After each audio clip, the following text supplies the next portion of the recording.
नमस्कार, ज्योतिष परामर्श केंद्र जागेश्वर धाम के YouTube चैनल पर आपका स्वागत है। मैं हूं ज्योतिषी भुवन चंद्र पांडे। प्रिय दर्शकों, आज आपके लिए हाजिर हूं लेकर एक नया विषय। ऐसा विषय, यदि आपकी जन्म कुंडली में बहुत अच्छे ग्रह हैं फिर भी आपको बुरी दशा का फल मिल रहा है, और यदि आपकी जन्म कुंडली में बहुत बुरी दशा चल रही है फिर भी आपको अच्छे फल मिल रहे हैं। और कंक्लूजन क्या होता है? आप कहते हैं कि ज्योतिषी कुछ नहीं जानता। ज्योतिष अपने आप में परिपूर्ण है, ज्योतिषी सब कुछ जानता है, परंतु आपको जो बताया जाता है वह गलत बताया जाता है। आज आपको बताते हैं कि यदि आपकी कुंडली में सभी ग्रह बुरे हैं तो भी कोई दिक्कत नहीं है, यदि आपकी कुंडली में बहुत गलत दशा चल रही है तो भी कोई दिक्कत नहीं है, यदि आपके भाव ठीक हैं। अभी भाव क्या है? भाव का मतलब आपके मनोभाव नहीं, बल्कि आपकी जन्म कुंडली में स्थित लग्न से लेकर द्वादश भाव, जिनको तन्वादी भाव कहते हैं, इन भावों के बारे में आपको बताते हैं। इन्हीं भाव से आपको पता लगेगा कि किस भाव में बैठा ग्रह शुभ फल देता है या अशुभ फल देता है। यदि कोई भाव बहुत अच्छा है तो वहां पर बुरा ग्रह भी अच्छे फल देता है, और यदि कोई भाव बुरा है तो वहां पर अच्छा ग्रह भी बुरे फल देता है। यही आज की वीडियो का विषय है। आपके ग्रह उच्च के हैं फिर भी आप परेशान हैं, आपके ग्रह भी नीच के हैं फिर भी आप मजे में हैं। और इससे होता क्या है कि ज्योतिष में आपको भ्रांति महसूस होती है। अब आपको बताते हैं कि भाव फल क्या होता है, भाव लग्न से लेकर द्वादश भाव तक क्या फल देते हैं। आज की वीडियो में हम बताएंगे लग्न से लेकर पंचम भाव तक कौन से ग्रह कैसे फल देते हैं। भाव अच्छा है तो सारे बुरे ग्रह किस प्रकार अच्छे फल देते हैं, और यदि भाव बुरा है तो अच्छे ग्रह किस प्रकार बुरे फल दे देते हैं। परंतु एक बात और, यदि आप ज्योतिष की जिज्ञासा रखते हैं और इस चैनल पर नए हैं तो ज्योतिष परामर्श केंद्र जागेश्वर धाम के इस YouTube चैनल को लाइक करें, सब्सक्राइब करें और बेल आइकन का बटन केवल इसलिए दबाएं कि सोशल मीडिया प्लेटफॉर्म पर आपको सबसे पहले ज्योतिष संबंधित जानकारी विशुद्ध रूप से मिल सके। मुझे तो यह लगता है कि जिन वीडियो को मैंने पिछले बार बनाया है, ज्योतिष में सूर्य का जीवन परिचय, ज्योतिष में चंद्रमा का जीवन परिचय, मंगल का जीवन परिचय, बुध का जीवन परिचय, गुरु का, शुक्र का, शनि, राहु, केतु का, ये यदि किसी साधारण मनुष्य ने भी, आदमी ने देख लिए जो कि ज्योतिष की बेसिक जानकारी भी नहीं रखते हैं, मुझे लगता है कि आप लोग किसी भी आदमी की आयु गणना तो आसानी से कर देंगे कि ऐसा आदमी की उम्र कितनी होगी, केवल इतनी वीडियो देख के। और इतना ही नहीं, यदि आप इन वीडियो को ध्यान से देखते हैं, निसंदेह आप बेसिक ज्योतिष सीख चुके हैं,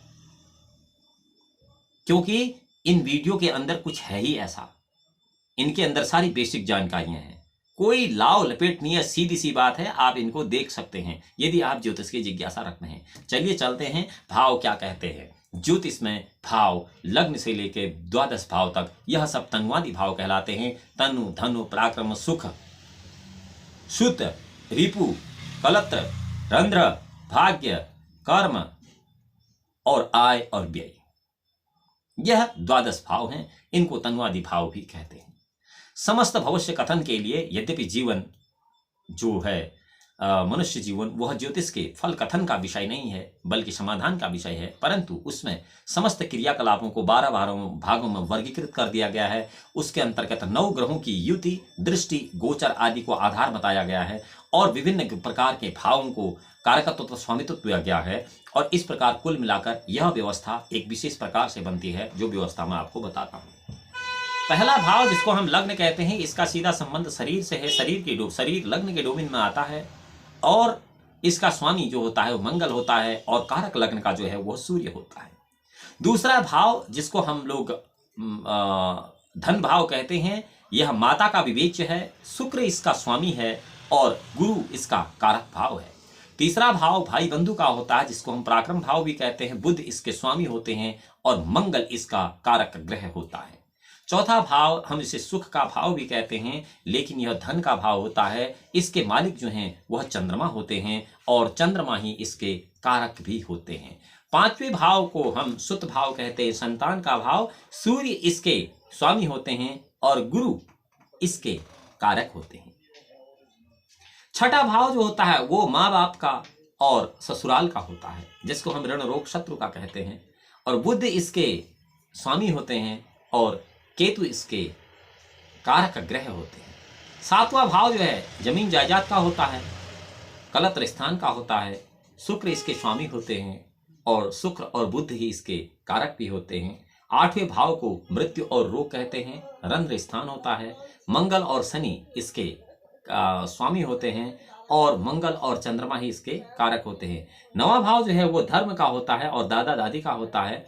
इससे इसके स्वामी जो हैं देवगुरु बृहस्पति हैं और कारक के इसका जो है वो भी देवगुरु बृहस्पति के पास है। 10वां भाव जो होता है अन्न आपूर्ति का होता है, अर्थात कर्म का भी होता है। और शनि इसके स्वामी होते हैं 10वें भाव के, और शनि ही इसके कारक भी होते हैं। 11वां भाव जो आपकी जन्म कुंडली में होता है वो आय का होता है और जन्मदिन का होता है। शनि इसके मालिक होते हैं और शनि ही इसके कारक भी होते हैं। स्त्री सुख का जो भाव है वो है 12वां भाव। 12वें भाव से स्त्री सुख देखा जाता है और गुरु राहु उसके स्वामी होते हैं।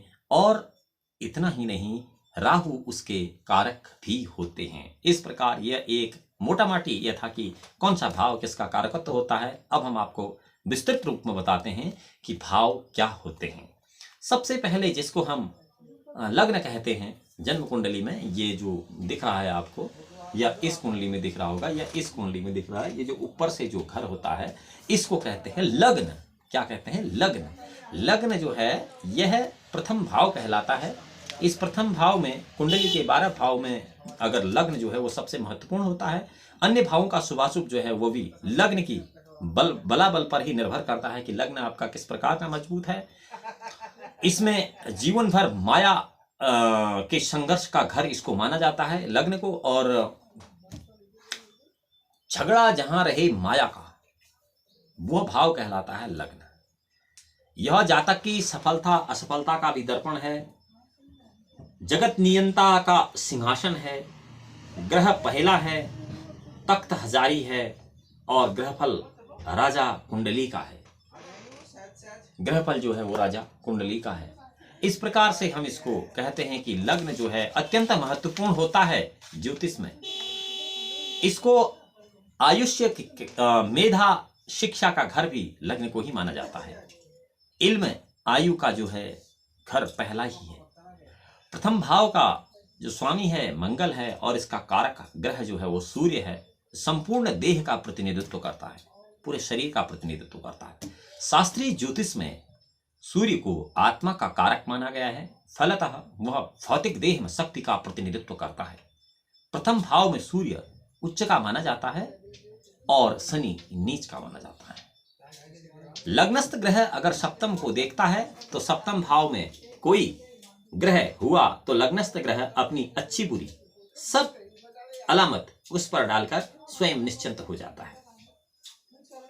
सप्तम खाली हुआ तो दृष्टा ग्रह अंधा हो जाता है, सो जाता है।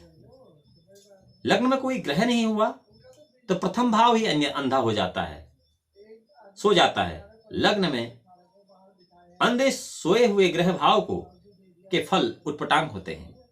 प्रथम भाव में दो या दो से अधिक ग्रह हो, लग्न में अगर 2 हैं या 2 से अधिक ग्रह हैं तो अष्टम भाव खाली हो तो शुक्र निर्णायक का काम करता है, निर्णय करने लगता है।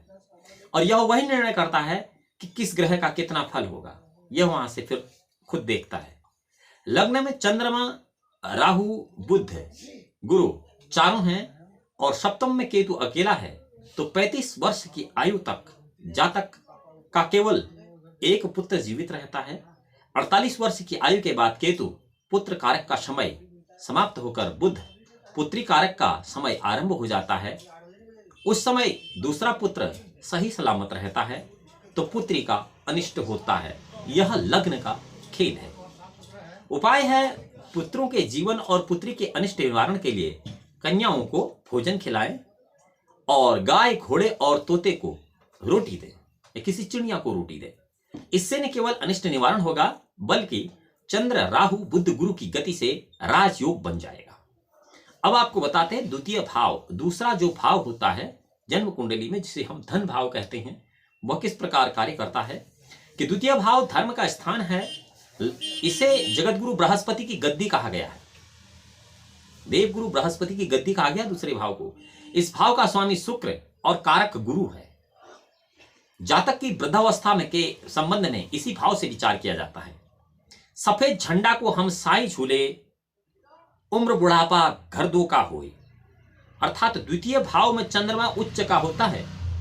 यदि वह द्वितीय भाव में अव्यवस्थित हो तो स्वग्रही और उच्च का होने के कारण किस्मत का ग्रह बन जाता है। अब देखिए द्वितीय भाव में चंद्रमा उच्च का होता है तो कई बार क्या होता है कि जो लोग ज्योतिष का सम्यक ज्ञान नहीं रखते हैं, वो कहते हैं कि वृष राशि में चंद्रमा उच्च का होता है। 2 का मतलब वृष नहीं है, 2 का मतलब द्वितीय भाव से है। यहां आपको ज्योतिष सीखना चाहिए। अभी तक मेरी दृष्टि में बहुत सारे विज्ञ विद्वान आए हैं और बहुत बड़े बड़े विद्वानों का सानिध्य मुझे प्राप्त हुआ है, परंतु अभी तक मैं इस निष्कर्ष पर नहीं पहुंचा हूं कि सम्यक रूप से ज्योतिष का अध्ययन जिन लोगों ने किया वो थोड़ा इस पर विश्लेषण करते हो। नहीं करते हैं, वो चुप रहते हैं, पता नहीं क्यों, ये तो मुझे भी नहीं मालूम। द्वितीय भाव में चंद्रमा उच्च का होता है, ये उच्च का होने के कारण किस्मत का ग्रह बन जाता है, ये बात ठीक है। घर चलकर जो आवे दूजा ग्रह किस्मत बन जाता है। जातक के कर्म फल को दर्शाने वाला भाव जो है वो दूसरा है। द्वितीय भाव की बुनियाद 9वें घर में है। द्वितीय भाव की जो बुनियाद है वह 9वें घर में। चौथा घर कर्मों का सागर कहा गया है और द्वितीय भाव पर्वत है। द्वितीय भाव पर्वत है। दूसरे भाव को हम पर्वत कहते हैं। बुनियाद समुद्र ग्रह 9 से पहाड़ ऊंचा घर 2 का है। जो बुनियाद समुद्र है उससे 2 पहाड़ जो है वो ऊंचा है। कर्म रूपी जल से भरी हुई हवा में 9वें भाव रूप सागर से चलकर द्वितीय भाव रूपी पर्वत से टकराकर कर्म रूपी जल की वर्षा जो कर देता है, यहां इन कर्मों के फल का फैसला होता है।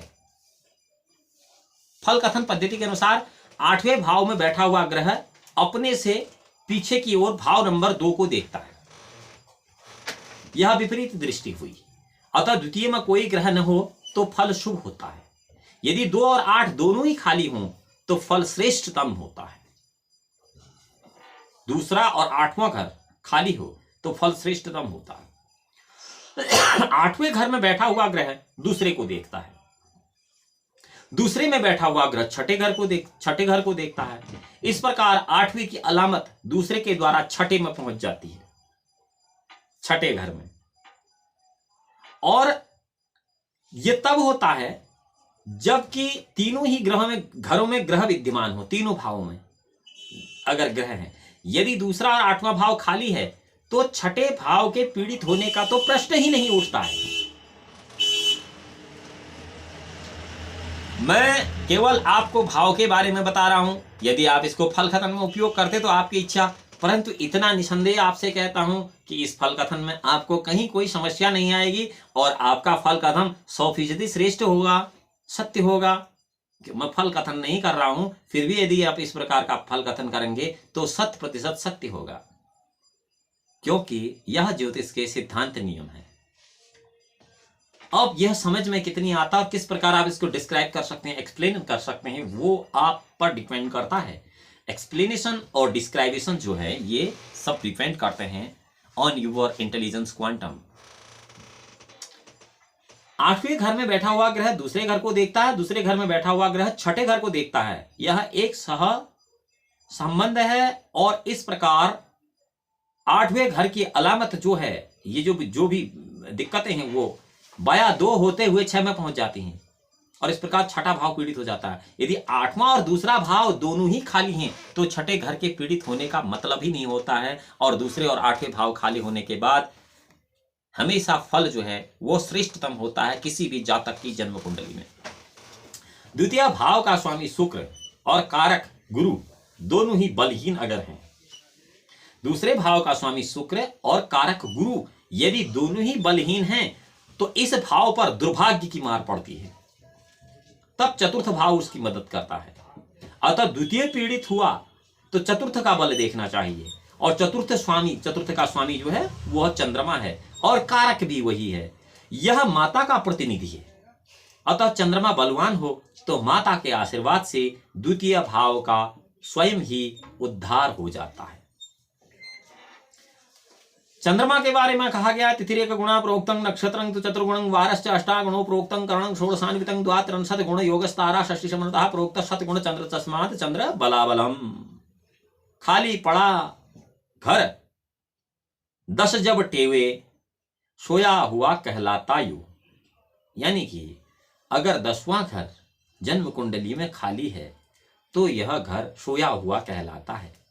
विहग दृष्टि से देखने पर सिद्धांत तो अटपटे लगते हैं, किंतु फल की सटीकता को देखें तो अनूठे सिद्ध होते हैं। क्योंकि यहां पर जो मैं आपको नियम बता रहा हूं यह आपको अटपटे लग रहे होंगे, लेकिन यहां पर जो हम बात कर रहे हैं वह ग्रहों की नहीं बल्कि भावों की कर रहे हैं, इसलिए यह आपको अटपटे लग रहे हैं। क्योंकि अब तक आपने केवल ग्रहों के फलों को ही जाना है, ग्रह क्या फल देते हैं यही सुना है, ग्रह फल क्या देखते हैं यही अनुभव किया है। आज हम आपको भाव के फलों के बारे में बता रहे हैं कि भाव क्या फल देते हैं। लग्न से लेके तनुआ 12 भाव, जो 12 भाव थे कि भाव क्या फल देते हैं, भावों की बात कर रहा हूं मैं, ग्रहों की नहीं कर रहा हूं।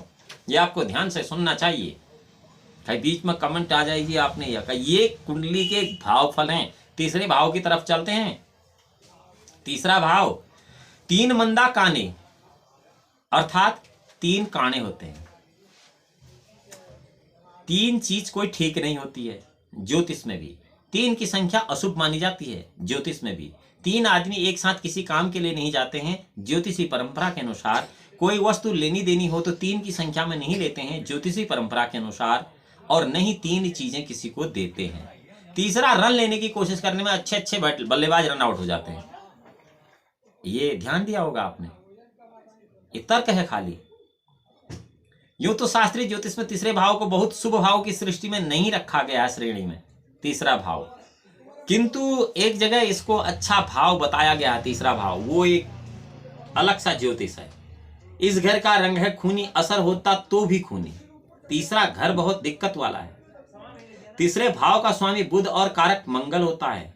शास्त्रीय ज्योतिष में इसकी संज्ञा सहज है, इसको सहज भाव कहते हैं। इस भाव से भाई बहन का विचार किया जाता है, बंधु बांधवों का कारक है, किंतु फल कथन के दौरान इसके कारक पक्ष को ही उभारा जाता है। क्योंकि फल कथन तो ज्योतिष का विषय है नहीं, यहां तो हम भाव की बात कर रहे हैं। इस भाव का विशेष रूप से मृत्यु और रोग का भाव कहा गया है। तीसरा भाव मृत्यु और रोग का, इस दुनिया से कूप का वक्त, रहे रवानगी और बीमारियां, ये तीसरे भाव की अपनी कहानियां हैं। तीसरे भाव में राहु तथा बुध उच्च का होने पर शुक्र नीच का होता है। तीसरे भाव में, तीसरे भाव में शुक्र नीच का होता है। तृतीय भाव में ग्रहों की स्थिति और इस पर ग्रहों की दृष्टि के अध्ययन से यह पता चलता है कि जातक का या जातक की मृत्यु कब और कैसे होगी तथा वह किन रोगों से पीड़ित होगा, यह तीसरे भाव बताता है। अब तक आप कहां देखते थे मृत्यु के लिए? 8वां घर। मतलब ज्योतिष में परिपूर्णता नहीं थी। ज्योतिष बहुत अथाह समुद्र सागर है। तीसरे भाव में किन रोगों से पीड़ित होगा ये भी पता है, जब तक आप छठे भाव को रोग को लिए देख रहे होंगे। और छठा भाव ऋणरोग शत्रु का होता है, इसमें कोई संदेह नहीं। लेकिन फल कथन कहां सही बैठ रहा, अर्थात किस भाव से क्या देखा जाता है। अब तक आप ग्रहों को देख रहे थे।